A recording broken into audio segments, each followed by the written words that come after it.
వాసుకు తెలిసిందో అసలు ఈ పెళ్ళే కానివాడు. జీవితాంతం నేను బాలబ్రహ్మచారిగా ఉండాల్సిందే. నన్ను బాలాడుకుంటాడు.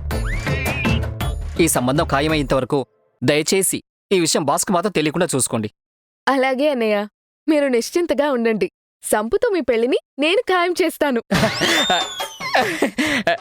అమ్మయ్యా, ఈ నెలకి నా జీవితంలోకి ఒక వెలుగొచ్చింది తల్లి. థ్యాంక్ యూ తల్లి. నాకు పెళ్ళి, నాకు పెళ్ళి. ఆహాహా.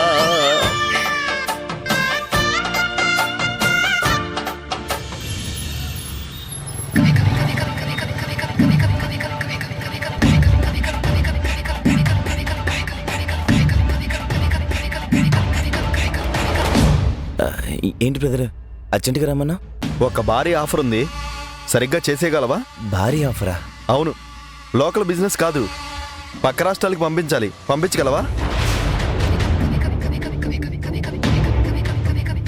నువ్వైతే దీన్ని చేయగలవని నమ్మకంతో పిలిచా. మా వాళ్ళకు కొంచెం రిస్క్ అవుతుంది, అందుకనే చేయడం లేదు. నువ్వు సరే అంటే అప్పచెప్తా, లేదంటే ఆల్టర్నేటివ్గా వేరే ఒకరిని చూస్తా. వద్దు బాసు. ఇంతకీ ఏమాత్రం గిట్టుబాటు అవుతుంది? 5 లక్షల రూపాయలు. 5 లక్షలా? అవును, 30 లక్షల రూపాయల సరుకు.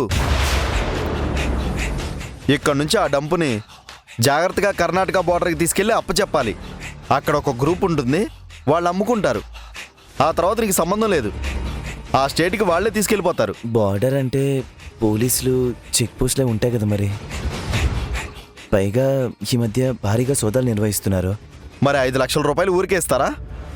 వాళ్ళ కళ్ళు గప్పి తీసుకెళ్ళడం నీ వల్ల అవుతుందా అని అడుగుతున్నాను.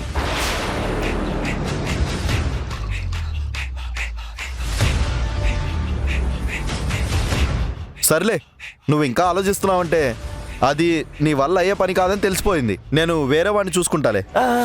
అలా కాదు బ్రదర్, కాదని ఎవరు చెప్పారు? ఎలా చేయాలా ఏం చేయాలని ఆలోచిస్తున్నాను. అయితే నువ్వు చేస్తావా? తప్పకుండా చేస్తాను. ఎప్పుడు పట్టుకెళ్ళాలి? ఇంకో 3 రోజుల్లో. Okay brother. బ్రదర్, ఎలా పట్టుకెళ్ళాలి ఏమైనా ఐడియా ఉందా? మొత్తం ప్లాన్ చేసి నేనే చెక్ పోస్ట్ దాకా వచ్చి అవతలకి దాటించి నీ చేతికిస్తాను. నువ్వు తీసుకెళ్ళి వాళ్ళకి ఇద్దువు గాని. అవన్నీ ఐడియాలు చేసి దాటించాల్సింది నువ్వు బ్రదరు. మేము ఐడియాలు చెప్పి నీ చేతికి డబ్బులు కూడా ఇస్తామయ్యా. ఎందుకు బాస్ అంత చిరాకు పడతావు?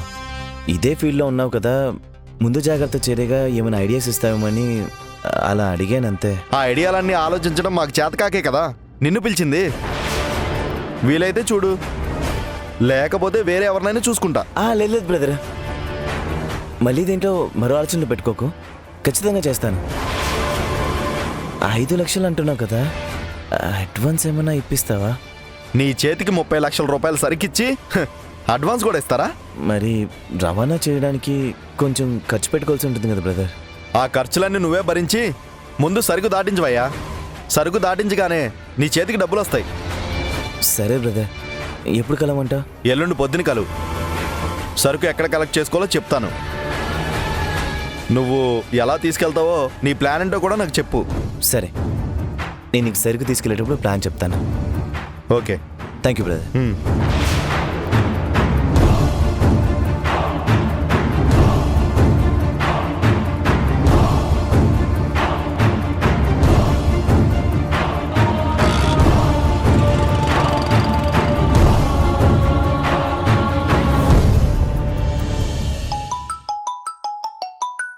హలో, ఏంట్రా బాలరాజు? బ్రదర్, పెట్ట ఎగురుకుంటూ వచ్చింది.